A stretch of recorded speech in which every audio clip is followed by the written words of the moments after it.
El momento que llegamos, espera un momento. Viene por ahí. Gracias, sí, gracias. Perdón, gracias. Por cierto, Chito, nuestro técnico de sonido está de cumpleaños hoy. ¡Felicidades, Chito! Muchas felicidades, Chito. ¡Chito, felicidades! 41 años y lo lleva como si fuese un chiquillo de 15.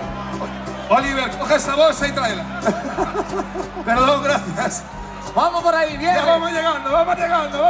Espera, perdón. Orgulloso de estar. Orgulloso de estar. Se la sabe. Se las sabéis todas, tío. Ya casi estamos, gracias. Haciendo tiempo nada más que estamos. Perdón, por aquí. Llegamos. No sé dónde. Espera, ¿y ahora dónde? ¿Dónde está eso? Ya voy. Ya sé, Mira, casi. ¿Por qué no lo pusieron detrás de la mesa de sonido?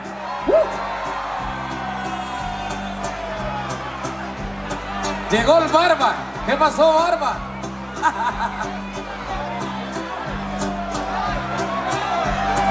Cuando quieras, maestro. Y yo sé bien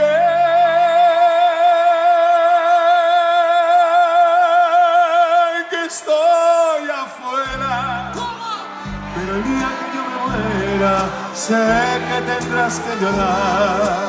Llorar y llorar, llorar y llorar. Dirás que no me quisiste, pero vas a estar muy triste. Y así te vas a quedar con dinero y sin dinero. Hago siempre lo que quiero y mi palabra es la ley. No tengo trono ni reina, ¿Y qué? ni nadie que me comprenda, pero sigo siendo el rey. Y todo el mundo con la mano arriba y moviendo de lado a lado. ¡Ay, qué lindo!